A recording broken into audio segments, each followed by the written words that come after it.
Si vous n'avez jamais vu de zélotes dans l'évangile, parce que le véritable zélote, ce n'est pas notre frère Serge. Moi, je suis un premier zélote. Parce que j'ai donné la définition de ces zélotes-là. Nous sommes des hommes qu'on a déjà tués depuis longtemps. Un cadavre qui marche. Parce qu'en réalité, nos vies sont cachées en Christ et Jésus ou dans le lieu céleste. Donc, si tu me touches, je suis un zélote. On n'a pas peur. Que la paix de Dieu soit avec vous. Donc, je disais, dès qu'Israël est sorti du pays d'Égypte, il va donc croiser Amalek. Pourquoi je suis en train de te dire ces choses? Je te dis ces choses pour que tu sois préparé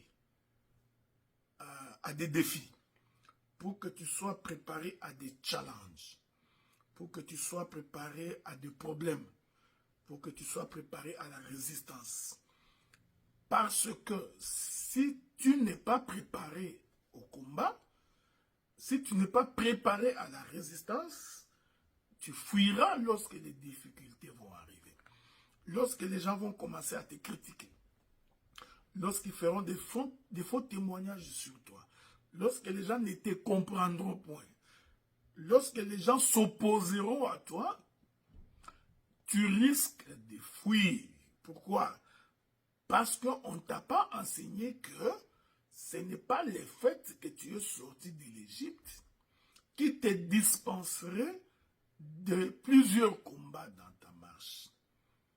La Bible dit, les lions, le diable, rôdent tout autour de nous comme un lion rugissant, cherchant qui dévorer. Donc, le diable, lui, il ne dort pas. Il ne se fatigue pas. Il cherchera des failles dans ta vie. Il cherchera le point faible dans ton existence.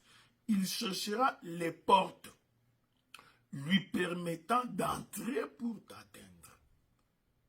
C'est pourquoi, en tant qu'enfant de Dieu, et moi en tant que ministre de la parole, j'ai l'obligation de te dire, de t'informer que la vie d'un enfant de Dieu, c'est une vie de combat. C'est une vie de défis, c'est une vie des obstacles. Tu rencontreras des montagnes sur ta vie. C'est pourquoi vous remarquez, il y a beaucoup de gens qui découragent. Il suffit d'un petit problème, il pleurniche comme un enfant, il va crier à tue-tête, il peut monter sur le toit de la maison et commencer à se plaindre. C'est parce que tu n'as pas été préparé au combat. Quand on est un enfant de Dieu, il faut savoir le fait que tu as quitté l'Égypte. D'abord, en quittant l'Égypte, Pharaon t'a poursuivi. L'Éternel t'en a délivré.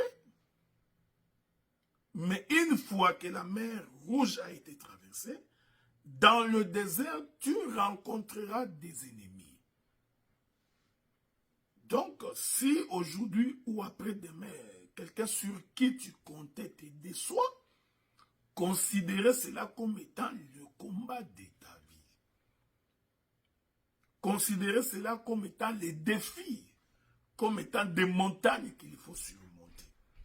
Voilà pourquoi mon intervention, c'est pour te préparer à cela. Te préparer à faire face au vent et aux marées. À faire face aux difficultés. Ceci est très important. Donc, l'enfant de Dieu doit être préparé à cela. La Bible dit, celui qui persévérera jusqu'à la fin, celui-là sera sauvé. C'est celui-là qui obtiendra la couronne. Mais pour persévérer, il faut lutter, il faut résister. C'est-à-dire, il y aura des forces négatives sur ta vie. Il y aura des forces en opposition à ta vie. Il y aura des gens qui se dresseront devant toi. Il y aura des gens qui te combattront. Il y aura des gens qui t'insulteront. Il y aura des gens qui feront des faux témoignages sur toi. C'est ça le combat de ta vie. Il faut donc que tu sois préparé à résister à ces combats-là. Mais n'oubliez pas, il y a la manière de résister selon la Bible.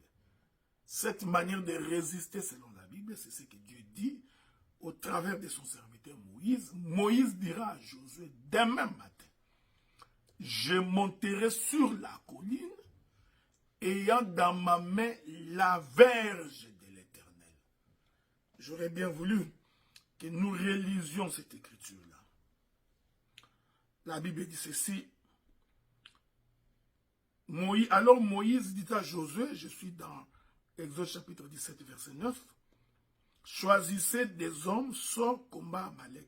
Demain, je serai sur le sommet de la colline, la verge de Dieu dans ma main. Or, vous savez que cette verge-là n'était pas la verge de Dieu.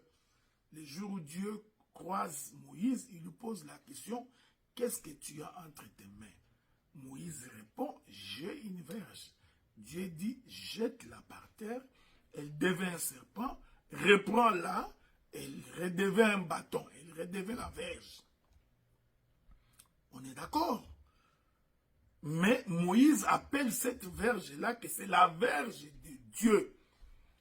Donc, pour combattre contre l'ennemi, pour résister aux intempéries, à toutes les forces négatives, il faut que le frère Moïse monte sur la montagne, accompagné d'Aaron et de Hur, et qu'il puisse avoir entre ses mains la verge de l'Éternel. Quelle est cette verge? C'est cette verge-là qui était dans la main de Moïse, qui en tomba par terre devint un serpent, qui en tomba par terre devint un serpent, et une fois relevé, cette verge-là redevint un bâton. Nous comprenons que la verge qui tombe par terre, c'est la position de Dieu qui quitte le ciel, qui descend sur la terre. En descendant sur la terre, il devient un serpent. Le serpent, c'est l'œuvre de la croix. Je vais y revenir. Parce que la Bible dit de la même manière que Moïse éleva le serpent d'airain dans le désert, il faudrait que le fils de l'homme. Donc, le serpent typifie la mort de la verge, et la verge récupérée symbolise la résurrection. Que le Seigneur soit avec vous. Donc, pour que tu résistes au combat, il faut ne pas oublier que tu dois avoir dans ta main le témoignage de la mort et de la résurrection de Jésus. Que Dieu vous bénisse. Nazakomata ngai, nazakomata ngai, nga nazakomata.